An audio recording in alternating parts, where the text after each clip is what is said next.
आज हम लोग एक और प्रश्न पर चर्चा करने जा रहे हैं। ये प्रश्न भी जो है मुगल काल से संबंधित है। आप जानते हैं कि मुगल साम्राज्य का संस्थापक बाबर रहा था। बाबर, जिसका पूरा नाम जहीरुद्दीन मोहम्मद बाबर था। चूँकि ये सारी बातें तो आपको पहले ही मैं भेज चुका हूँ, आप लोग जानते भी होंगे। बाबर ने भारत में मुगल वंश की स्थापना की। उसके बाद उसका पुत्र हुमायूं जो है शासक बना। 1530 से लेकर 1540 तक वो भारत में जो है शासक के रूप में कार्य करता रहा। परंतु हम लोग यह देखते हैं कि 1540 से लेकर 1555 यानी लगभग जो है 15 साल का एक कालखंड जो है मुगल साम्राज्य का न होकर वो सूरी वंश शेरशाह सूरी के अंतर्गत आता है। उसी से संबंधित ये प्रश्न है जिसकी अभी हम लोग चर्चा करेंगे कि हुमायूं की असफलता के मुख्य कारण क्या थे। किस प्रकार हुमायूं जो है अपना साम्राज्य लंबे समय तक कायम रखने में असफल सिद्ध हुआ। या फिर आपका प्रश्न ऐसा भी हो सकता है कि हुमायूं और शेर शाह सूरी के बीच हुए संघर्षों की व्याख्या कीजिए। तो आप जानते हैं कि कई बार हम लोग ओवर कॉन्फिडेंट होते हैं और ओवर कॉन्फिडेंट के कारण जो है हम लोग अनसक्सेसफुल हो जाते हैं। हमें लगता है कि हमने भरपूर तैयारियां कर रखी है, हमारे जैसा कोई नहीं है।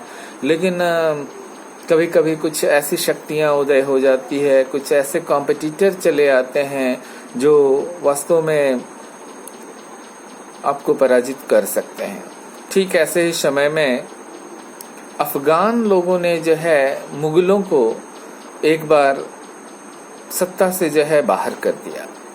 और यह कालखंड था 1540 से लेकर 1555 तक का, जब हुमायूं को भारत से भागने पर जो है मजबूर होना पड़ा और निर्वासित जीवन जो है व्यतीत करना पड़ा। प्रश्न के अनुसार जो है हुमायूं की असफलता के कारणों का हम लोग वर्णन करेंगे, जिसको कई पॉइंट में हम लोग जो है चर्चा कर सकते हैं। जैसे पहला पॉइंट हम लोग ये ले सकते हैं कि अफगानों की शक्ति का गलत अनुमान लगाना। मैंने कहा ना अभी कि जो है जब हम लोग किसी को अंडर एस्टिमेट करते हैं तो हमारी भूल साबित होती है वो। उसी तरह हुमायूं ने कभी स्वप्न में भी नहीं सोचा था कि अफगानी लोग संगठित होकर उसके लिए चुनौती भी बन सकते हैं।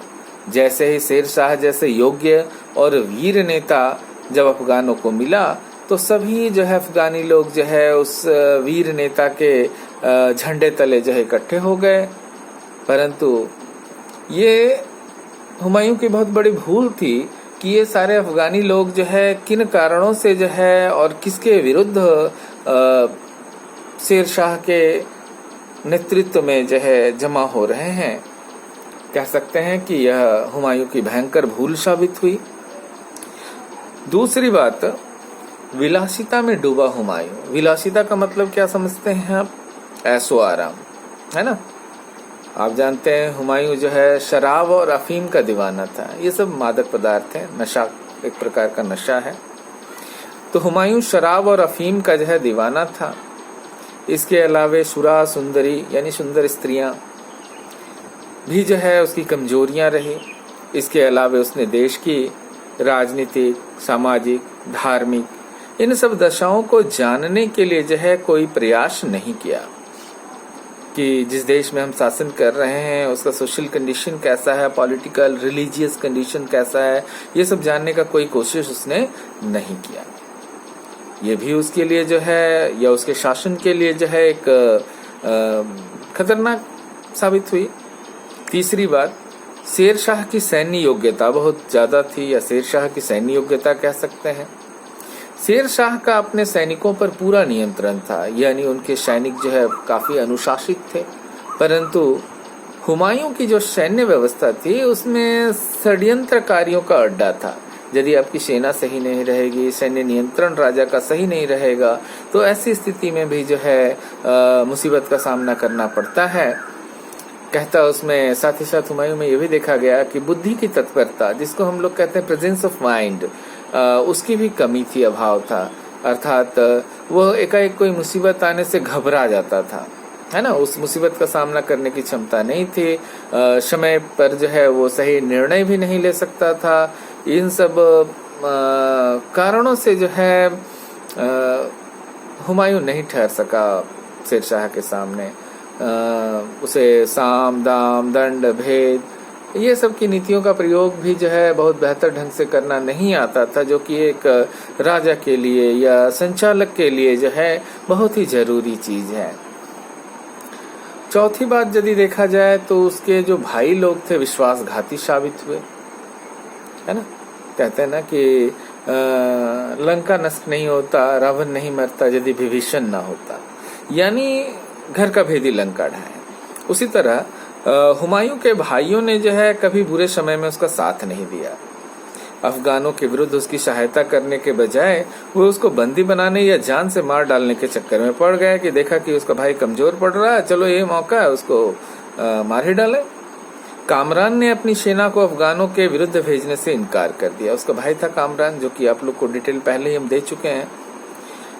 उसने इनकार कर दिया कि नहीं, तुम्हारा सहायता के लिए अपनी सेना नहीं भेजेंगे। हिंदाल ने जब हुमायूं को जंगल में भटकता हुआ पाया तो उसने तुरंत आगरा में अपने आप को स्वतंत्र शासक घोषित कर दिया। दूसरा भाई देखा कि जो है उसका भाई हुमायूं जो है जंगल में भटक रहा है, भाग गया है, तो उसने अपने आप को राजा घोषित कर दिया। अपना साम्राज्य खोकर हुमायूं जंगलों और रेगिस्तानों में मारा मारा भटकता रहा और अपने नवजात पुत्र के जीवन की रक्षा का प्रयास करता रहा। उसका नवजात पुत्र वही अकबर था। उसको एक राजपूत राजा ने जो है अपने यहाँ शरण दी थी, जहाँ उसका बाल्यकाल जो है गुजरा अकबर का। खैर, पांचवा पॉइंट जो है हुमायूं की असफलता के लिए वो था उसके अधिकारियों द्वारा धोखा दिया जाना। जिसका खुद का अधिकारी ही जो है धोखेबाज होगा, वो साम्राज्य भला टिक कहाँ सकेगा। उसके अधिकारियों ने भी बुरे दिन देखकर उसका साथ छोड़ दिया। हिंदू बेग नामक अधिकारी ने शेर शाह से घूस ले लिया और हुमायूं को जो है शेर शाह के विषय में गलत जानकारी दी। उसी तरह एक शेख अली नाम का जो है व्यक्ति था, उसका अधिकारी, वो भी शेर शाह से घूस लिया और हुमायूं की कमजोरियों, उसके भाइयों का जो रवैया, जो यानी भाई का आपसी जो फूट था, आपसी भेदभाव था, वो सब के बारे में भी जानकारी दे दिया उसको।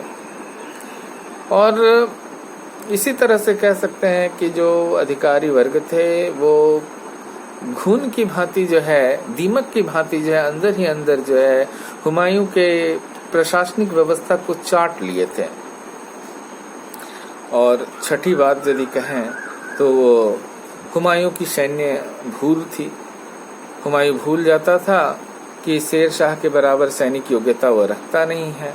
यही कारण जब उसे कन्नौज में शेर शाह पर एकाएक हमला कर दिया था, वहां पर उसको पराजय का सामना करना पड़ा और जान बचाकर जो है उसे भारत छोड़कर भागने के लिए मजबूर होना पड़ा। अंततः वह 15 वर्षों तक निर्वासित जीवन जीता रहा। तो हम लोग इस तरह से देखते हैं कि इस प्रश्न में हुमायूं की असफलता के कारणों को लिखने के लिए पहला पॉइंट अफगानों की शक्ति का गलत अनुमान करना, दूसरा विलासिता में डूबा हुआ होना, तीसरा शेर शाह की सैनिक योग्यता, चौथा विश्वासघाती भाई, पांचवा अधिकारियों द्वारा जो है धोखा दिया जाना, और छठा यदि कहें तो हुमायूं की जो सैनिक भूल थी वो एक जिम्मेदार कारक है। तो इस तरह से आप देख सकते हैं कि हुमायूं की असफलता का मुख्य कारण ये सब बातें रही है। हालांकि जब शेर शाह की मृत्यु हो गई, उसके बाद शेर शाह के जो उत्तराधिकारी थे वो सब अयोग्य साबित हुए और ऐसा मौका का फायदा उठाकर वो पुनः भारत पर अपना साम्राज्य स्थापित करने में कामयाब हुआ, जिसके बारे में हम लोग आगे चर्चा करेंगे। ठीक है, आज के लिए इतना ही। कैसा आप लोग को समझ में आ रहा है, फीडबैक जरूर दीजिएगा, फोन कीजिएगा। Okay, thank you.